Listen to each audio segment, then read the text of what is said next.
Sir, தனுசு ராசிக்கு 8ஆம் இடத்துல இருக்கக்கூடிய குரு.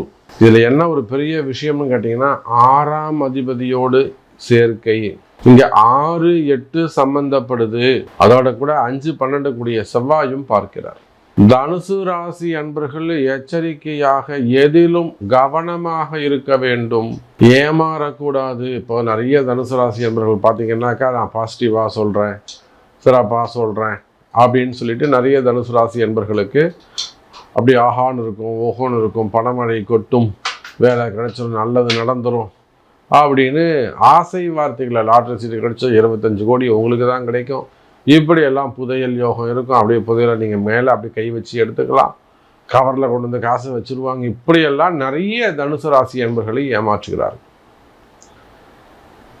அப்போது நாம் ஓப்பனாக சொல்கிறோம், இதுதான் நடக்கும், உண்மையை சொல்கிறோம், நேர்மையான முறையில் சொல்ல வழிகாட்டுகிறோம். அன்னை வாராகி, வாழ வைப்பால் வாராகி, அம்மா தாயுள்ளத்தோடு வாழ வைப்பால் வாராகி. இந்த ஆனி மாதம் தனுசு ராசி நேயர்களே 6 மற்றும் 8 சம்பந்தப்படுது. 6, 8 சம்பந்தப்பட்டதுனாக்கா தேவையில்லாத ஒரு சில வம்பு வழக்குகள், எதிரிகள் உருவாவதற்கு வாய்ப்புகள் உண்டு. நல்லா போய்கிட்டு இருந்தது சாமி லைஃப், திடீர்னு அவங்க மாறிட்டாங்க. வாழ்க்கை சிறப்பாக ஸ்மூத்தாக போய்கிட்டு இருந்தது, திடீர்னு இப்போ வாழ்க்கை மாறி போயிடுச்சு. புரியுதா? அப்போ ஸ்மூத்தாக போய்கிட்டு இருந்த ரிலேஷன்ஷிப்பாக இருக்கலாம், காதலர்களாக இருக்கலாம், அல்லது வெளியில் தெரியாத ஒரு சில உறவு முறைகளாக இருக்கலாம், கணவன் மனைவியாக இருக்கலாம், செகண்ட் மேரேஜஸாக இருக்கலாம், அல்லது பழகக்கூடிய இடங்களில், தொழில் செய்யக்கூடிய இடங்களில் ஏற்பட்ட பழக்கங்களாக இருக்கலாம், அல்லது தனுசு ராசிக்கு மெயினாக குடும்பம் பற்றிய கவலைகள், குடும்பத்தில், தொழிலில், ஃபேமிலியில் ஒரு சின்ன பையன் பாதிக்கப்படுறது, ஒரு பெரிய பையன் பாதிக்கப்படுறது. சின்ன பையன் நல்லா இருக்கா சாமி, சின்ன பையனை பற்றி எனக்கு எந்த கவலையும் இல்லை, பெரிய பையன் வாழ்க்கை வேஸ்ட்டாக போச்சு. அல்லது கல்யாணம் ஆகி 10 வருஷமாகுது, திடீர்னு இப்போ மாமனார் பிரச்சனை, மாமியார் பிரச்சனை, இல்லை வேறு ஏதாவது இன்ட்ராக்ஷன்ஸு, வேறு தொடர்புகள் ஏற்படுவது, ஆணோ பெண்ணோ கணவனோ மனைவியோ, அவன் குடும்பத்தில் வரக்கூடிய மனசு கஷ்டங்கள், அது மாமனார் வழி சொத்து, மாமியார் வழி சொத்து, இல்லை அப்பா வழி சொத்து, அதில் வரக்கூடிய பிரச்சனைகள், அம்மா வழி சொத்து, அதில் வரக்கூடிய பிரச்சனைகள். அப்போ இந்த மாதிரியெல்லாம் குடும்பத்தில் குழப்பங்கள் இருக்குமே, ஆனால் கவலை வேண்டாம் தனுசு ராசி அன்பர்களே, கவனம் தேவை. நான் இன்னொன்று கூட உங்களுக்கு சொல்கிறேன், ஒரு ரகசியம் சொல்கிறேன், காதில் வாங்கிக்கோங்க. இந்த சனி பகவான் 10வது பார்வையாக தனுசு ராசியை பார்க்கிறார். உங்களுடைய கஷ்டத்திற்கு காரணம், எனக்கு என்னை சுற்றி என்ன நடக்குதுன்னே எனக்கு தெரியல சாமி, எனக்கு என்ன பிரச்சனைனே தெரியல அப்படின்னு தனுசு ராசி சொல்கிறீங்களா? என்ன பிரச்சனைனே எனக்கு தெரியலைங்க சாமி, அதுக்கு காரணம் சனி பகவான்.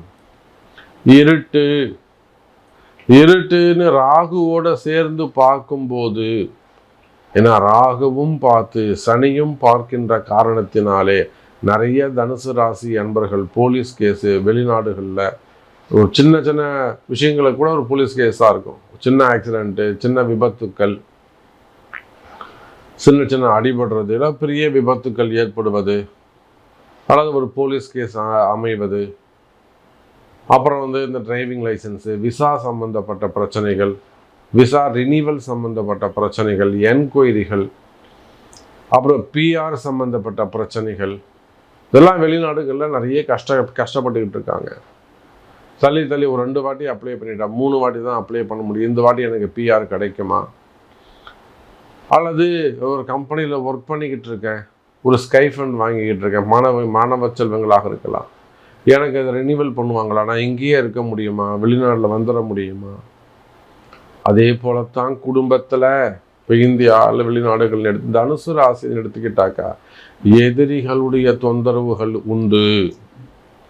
எதிரிகளால் வரக்கூடிய பிரச்சனைகள் மெயினாக செய்வினை கோளாறுகள் உங்களுக்கு தெரியாது தனுசு ராசி என்பர்களே. நம்ம எவ்வளோ வெளிநாடுகள் எல்லாமே பார்க்கணும். நாம் சிங்கப்பூரில், வளைகுடா நாடுகளில், UAE போன்ற, குவைத்து போன்ற வளைகுடா நாடுகளில், கனடா, UK, மெயினாக யூரோப் கண்ட்ரீஸில், மலேசியா, சிங்கப்பூர், நம்ம பாரத தேசம், இந்தியா எடுத்துக்கோங்க. அப்போ செய்வினை கோளாறுகள் ஆந்திராவாக இருக்கட்டும், நிறைய கம்ப்ளைண்ட்ஸ் தனுசு ராசியில். அப்போ தனுசு ராசி என்பவர்களே, மறைமுகமான பிரச்சனைகள், செய்வினை கோளாறுகள் இருக்குமே. ஆனால் அந்த செய்வினை கோளாறுகள் எல்லாம் விலகும் காலம். அப்போ வீட்டில் ஏதேனும் ஒரு ஹோமம் பண்ணுறது, ஒரு சுதர்சன ஹோமம், ஒரு நட்சத்திர ஹோமம், மெயினாக திருஷ்டி துர்கா ஹோமம், சூலினி துர்கா, ஒரு வாராகி பூஜை, ஒரு வாராகி ஹோமங்கள் செய்வது, இதெல்லாம் தனுசு ராசிக்கு கை கொடுக்கும். வேலை செய்கிற இடத்துல, மெயினாக உங்கள் கம்பெனியில், உங்கள் ஃபேக்ட்ரியில் ஒரு 2 நாள், முதல் நாள் ஒரு வாராகி பூஜை, மறுநாள் ஒரு வாராகி ஹோமம், இதெல்லாம் செய்வீர்களே. ஆனால் எந்த வினையும் உங்களை ஒன்றும் செய்யாது, சூப்பராக இருக்கலாம். தனுசு ராசி நேயர்களே, மெயினாக இந்த கணவன் மனைவி பிரச்சனை. இப்போது நிறைய பெண்கள் பொம்பளை பசங்க பார்த்தீங்கன்னா, நம்ம நினச்சிட்டு இருக்கோம் பெண் பிள்ளைகள் தான், பொம்பளை பசங்க தான் அதிகமாக ட்ரபுள் பண்ணுறாங்க, அம்மா பேச்சை கேட்குறாங்க, அங்கே அம்மா வீட்டில் போய் உட்காந்துக்கிறது. குறிப்பாக பெண்களுடைய அம்மா நீ போய் நல்லா, நான் எப்படி எங்கள் வீட்டுக்காரோட இருக்கணும், நீ போய் உன் வீட்டுக்காரோட இருன்னு சொல்கிறது கிடையாது. சுயநலம், பொண்ணு நம்ம கூடயே இருக்கட்டும்னு நினைக்கிறது. நீங்கள் மட்டும் உங்கள் கணவரோட தம்பதியாக இருக்கிறீங்க, பொண்ணை மட்டும் ஏமா தனியாக கணவரோட இருக்க விட மாட்டீங்க? சண்டை சச்சரவு இருந்தாலும் இருக்கணும்ல, அவங்க வீட்டுக்காரங்க கூட தானே இருக்கணும். இதே நினைத்து பார்ப்பது இல்லை. அப்போ கணவன் மனைவி பிரச்சனை.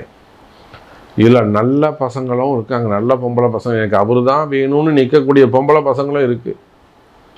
அப்படியே இன்னொரு சைடு பார்த்தீங்கன்னா, ஆம்பளை பசங்க அடமுடிக்கக்கூடியவங்களாக இருப்பாங்க, அம்மா பேச்சு கேட்கக்கூடியவங்களாக இருப்பாங்க. அண்ணன் முக்கியம், தம்பி முக்கியம், அக்கா முக்கியம்னு பொண்டாட்டியை ட்ரபுள் பண்ணக்கூடியவங்களும் இருப்பாங்க.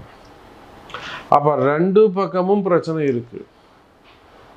அப்போ எனக்கு எப்படியாவது வாழ்க்கையை சேர்த்து வைக்கணும் சாமி, நான் வாராகியை நம்பி வந்திருக்கேன், எனக்கு எல்லாமே வாராகி தான், வாழ வைப்பால் வாராகி. அப்போ குறிப்பாக இந்த ஜூன் மாதத்தில் கணவன் மனைவி பிரச்சனைகள் இருக்குமே. அது வசியமாக இருக்கலாம், வேறு தொடர்புகளாக இருக்கலாம். நல்லவர் சாமி அவர், ஆனால் எனக்கு அவர் தான் வேணும். ஒரு குழந்தை கேட்குது, ஒரு 30 வயசு பொண்ணு என்கிட்ட கேட்குது, சாமி நல்லவர் சாமி, என்னை வேணான்னு சொல்லிட்டாரு, என் நம்பரை பிளாக் பண்ணிட்டாரு, பேசாதன்னு சொல்லிட்டாரு, எங்கள் மாமனார் ஏமா அவனுக்கு ஃபோன் பண்ணேன்னு சொல்லி என் தகராறு பண்ணுறாரு, ஆனாலும் எங்கள் வீட்டுக்காரர் நல்லவர், அவர் தான் எனக்கு வேணும்னு ஒரு குழந்தை கேட்குது. அப்போ குடும்ப பிரச்சனைகள் இருக்குமே. ஆனால் அதற்கெல்லாம் தீர்வு உண்டு. எப்போ அந்த தீர்வு கிடைக்கும், எப்போ இந்த பிரச்சனை தீரும், எப்போ சாமி நாங்கள் சேருவோம் அப்படிங்கிற கேள்விகளோடு வருவீர்களே. ஆனால் நாங்கள் பிரிஞ்சிட்ட சாமி, எங்கே எப்படியாவது சேர்த்து வைக்கணும், கோர்ட் இருக்குது, கேஸ் இருக்குது, வம்பு வழக்கு இருக்குது, எனக்கு அதெல்லாம் கேன்சல் பண்ணிவிட்டு என் பொண்டாட்டி எனக்கு வந்துடணும். பிரிந்த உறவுகள், அது காதலாக இருக்கலாம், காதல் ஏமாற்றமாக இருக்கலாம், காதல் திருமணமாக இருக்கலாம், செகண்ட் மேரேஜஸாக இருக்கலாம். பிரிந்த கணவன் மனைவிகள் ஒன்று சேரக்கூடிய வாய்ப்பு உண்டு. வாழ வைப்பால் வாராகி பரிகாரங்கள் கை கொடுக்கும். உங்களுடைய பிறப்பு ஜாதகம் பேசும். எனதருமை வாழ வைப்பால் வாராகி. மீண்டும் வேறொரு அற்புதமான பதிவில் உங்களை சந்திக்கிறேன். நன்றி. நமச்சிவாயம். ஜெய் வராகி.